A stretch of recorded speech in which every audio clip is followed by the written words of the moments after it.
Chris, we would be remiss if we didn't talk about coverage of Biden, the aid convoy, Israel, Gaza. Trying to figure out what the best story is to start with here. So there was a meeting. Speaking of outreach to the Julie Chavez Rodriguez that she was talking about, they brought a Ramadan all-star team together at the White House for a dinner to talk about, to bring together for a dinner and talk about these issues. Now, one cat who came to the dinner did that thing, which is what like Nancy Pelosi did to Donald Trump. I accepted the invitation so that I could leave, right? I came to the dinner so that I could walk out of it. And this person, how can we talk about famine and starvation over bread and steak, said Dr. Thayer Ahmad, a Palestinian-American doctor who was in Gaza in January. The moment epitomized just how problematic the war in Gaza has become for Mr. Biden, who is increasingly critical of Israel, but still resisting calls from within his party to set conditions on weapon sales to the country. So that's the Times piece. And then NBC News takes an even more intense, more labored look at this doctor and his storming out of the dinner with the president. And I would just say, don't accept the invitation.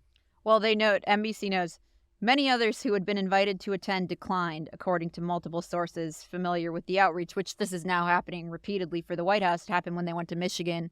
That's what Biden's campaign manager, Julie Chavez Rodriguez, was mentioning when she praised Ilhan Omar. Another doctor who attended was taken aback when she showed Biden prints of photos of malnourished children and women in Gaza, to which Biden responded that he had seen those images before. This speaks volumes about the dismissive nature of the administration when it comes to strong-willed actions towards a permanent ceasefire, or at a bare minimum, a red line on the invasion of Rafah. All right. Okay, don't attend. Sure. But I do not understand what the White House's strategy is here. There is nothing they can do short of breaking the U.S.-Israel alliance completely that will pacify this group of people. Right. And meanwhile, they are increasingly alienating the pro-Israel community in the United States. Yes. And so they're having it neither way Right. by trying to walk this middle ground, which is rhetorically critical of Israel, but in action continuing to supply Israel with aid. Well, if I may, we have a related facile file, and it perfectly encapsulates what you're talking about. So this is from the Washington Post. U.S. approved more bombs to Israel on the day of the World Central Kitchen strikes. Now, the World Central... Like, in tandem, Israel dropped the bomb and the White House at that moment. As if somehow what's amazing about the piece and the breathless nature of its writing is, do you think the people in the Defense Department or whatever the mechanism for military aid to Israel works, do you think that they were like, I see that they killed aid workers I see the Israeli army killed aid workers. Let's get them some more bombs pronto. And the childish attachment of these two things to each other and the way that the headline was done. This would be a note in a grown-up story, right? You might use it as a poignant way to express the complexity of the situation. But in a federal government with millions of employees and trillions of dollars of expenditure, the idea that these two things are somehow linked or somehow related is childish, pandering. The assumption also undergirding the piece is that, if you read the whole thing, is that the U.S. should be cutting off aid because of this mistake by the Israeli government.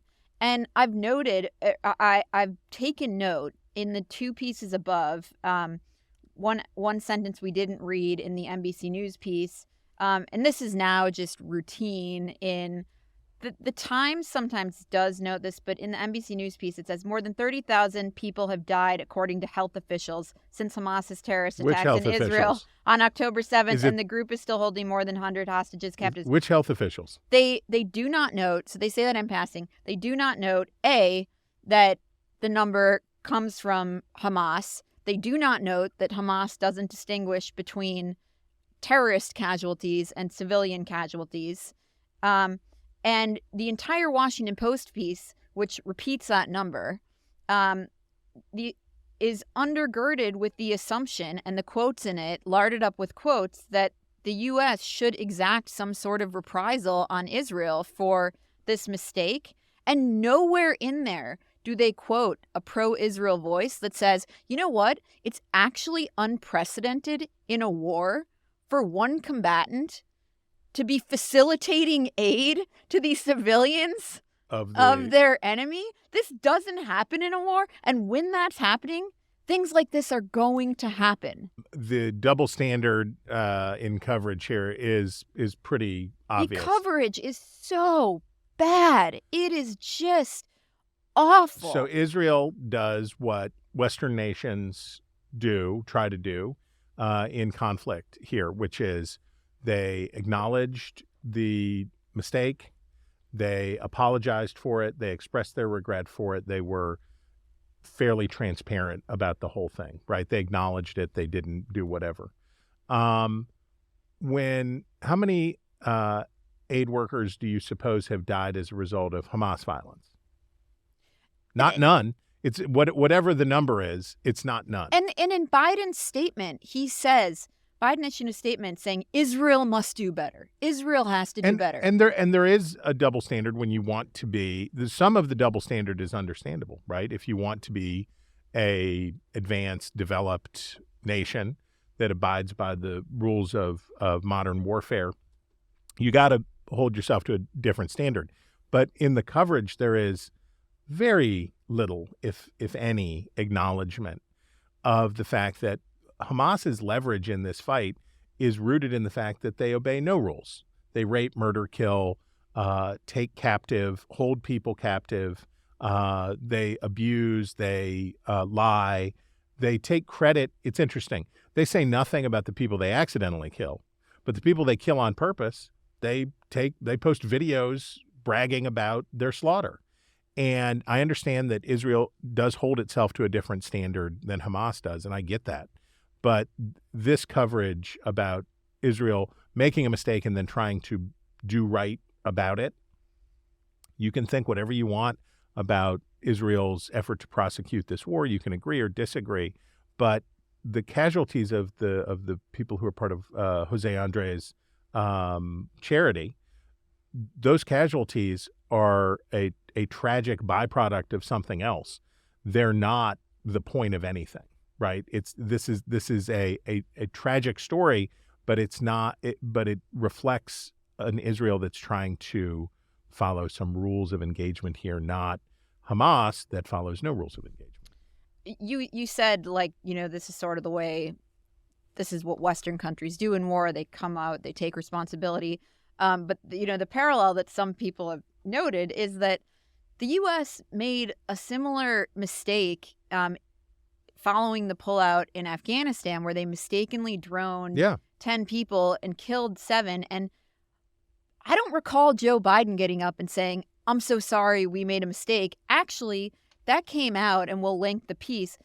That doozy came out through a New York Times report and was uncovered through a Freedom of Information Act. And then Biden has the temerity to say Israel isn't doing Israel isn't upholding, the standards. They're not doing good enough, when he did not do this himself. When he botched the withdrawal from Afghanistan, the military on his watch has done this thing, and he did not come out and take responsibility and apologize And the media was the one that uncovered and held him accountable for this. Yep.